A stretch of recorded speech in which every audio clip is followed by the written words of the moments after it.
ప్రపంచవ్యాప్తంగా మంచు కరగడం వల్ల ఈ శతాబ్దంలో సముద్ర మట్టం 2 సెంటీమీటర్లు పెరిగినట్లు తాజా అధ్యయనం తెలిపింది. ఇది ప్రపంచ వినాశనానికి సంకేతమా? సైంటిస్టులు ఏం చెప్తున్నారు? ఈ వీడియోలో తెలుసుకుందాం. గడిచిన 25 ఏళ్లలో 273 టన్నుల మంచు కరిగి సముద్రంలో కలిసిందని, ఇది 30 సంవత్సరాల కాలంలో భూమిపై ఉన్న జనాభా ఎంత నీటిని వినియోగించారో దానికి సమానమని తాజా అధ్యయనం నివేదించింది.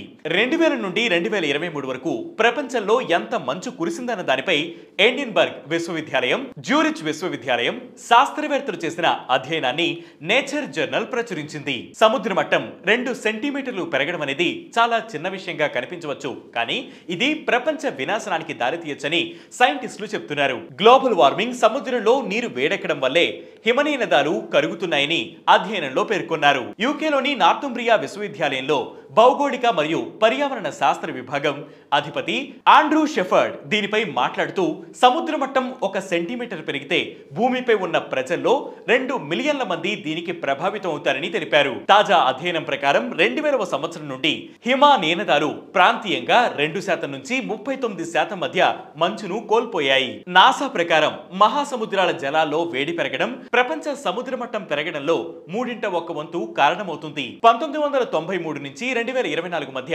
ప్రపంచంలో సముద్ర మట్టాలు 10 సెంటీమీటర్ల కంటే ఎక్కువ పెరిగాయని నాసా తెలిపింది. అయితే ప్రపంచవ్యాప్తంగా సముద్ర మట్టం ఒకే విధంగా పెరగడం లేదని national oceanic and atmospheric administration తెలిపింది. ఉదాహరణకు నైరుతి హిందూ మహాసముద్ర ప్రాంతంలో సముద్ర మట్టం సంవత్సరానికి 2.5 మిల్లీమీటర్ల చొప్పున పెరుగుతోందని, ఇది ప్రపంచ సగటు కంటే వేగంగా ఉందని పేర్కొంది. భారతదేశంలోని తీర ప్రాంత నగరాలు కూడా ఇటీవలి సంవత్సరాల్లో సముద్ర మట్టం పెరుగుదలను చూశాయి. ముంబైలో 1987 నుంచి 2021 మధ్య 4.44 సెంటీమీటర్ల పెరుగుదల కనిపించిందని బెంగళూరుకు చెందిన centre for study of science, technology and policy 2024 నివేదిక తెలిపింది. పశ్చిమ బెంగాల్లోని హల్దియాలో 2.726 సెంటీమీటర్లు, ఆంధ్రప్రదేశ్లోని విశాఖపట్నంలో 2.381 సెంటీమీటర్లు, కేరళలోని కొచ్చిలో 2.213 సెంటీమీటర్లు సముద్ర మట్టం పెరిగిందని సిఎస్టిఈపి నివేదిక తెలిపింది. సముద్ర మట్టం పెరుగుదల మానవ